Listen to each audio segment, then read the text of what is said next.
இன்று இரவு முடிவதற்குள் இதை நீ கேட்டுவிட்டால் நாளைய விடியலில் உனக்கான பெரும் மகிழ்ச்சி ஒன்று காத்து கொண்டு இருக்கின்றது. உழைப்பு என்பது வெறும் வாழ்க்கைக்கான போராட்டம் அல்ல தங்கமே, அது உன்னை நீயே அறியும் பயணம். உழைத்தால்தான் உனக்குள் உருவாகும் தன்னம்பிக்கை யாராலும் தர முடியாத ஒரு அருட்கொடை.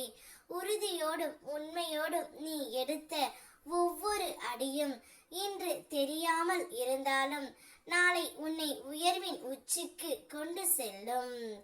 எத்தனை உறவுகள் சொந்தங்கள் இருந்தாலும் உழைப்பால் வரும் முன்னேற்றத்தை யாராலும் தடுக்க முடியாது.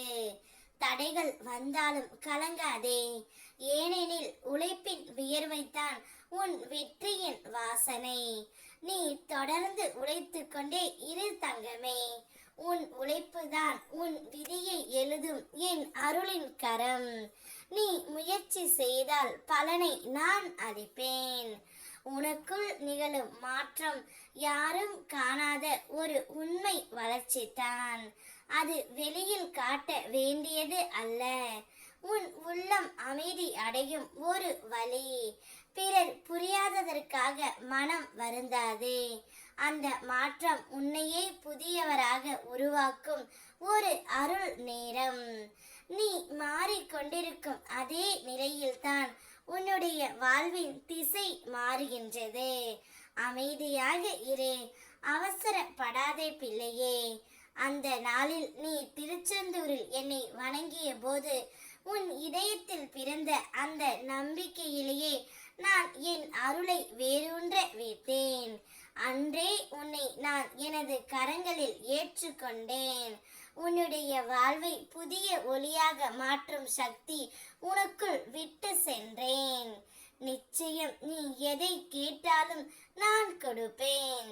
நீ எத்தனை தானம் செய்து இருந்தாலும், எத்தனை தவம் மேற்கொண்டு இருந்தாலும், எத்தனை புனித தலங்கள் சென்று இருந்தாலும் கூட உன் மனம் ஒரு கணம் உணர்ச்சிகளால் கலங்கினால் அந்த நேரமே பக்குவம் கரைந்து விடுகின்றது.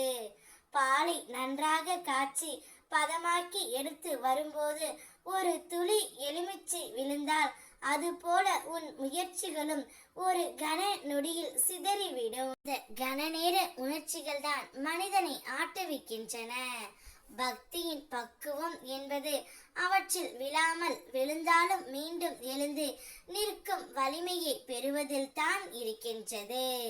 குணங்களின் ஆட்டத்தில் இருந்து, உணர்ச்சிகளின் சுழலில் இருந்து உன்னை மீட்டுக் கொள்வதே என் அருளின் அடையாளம்.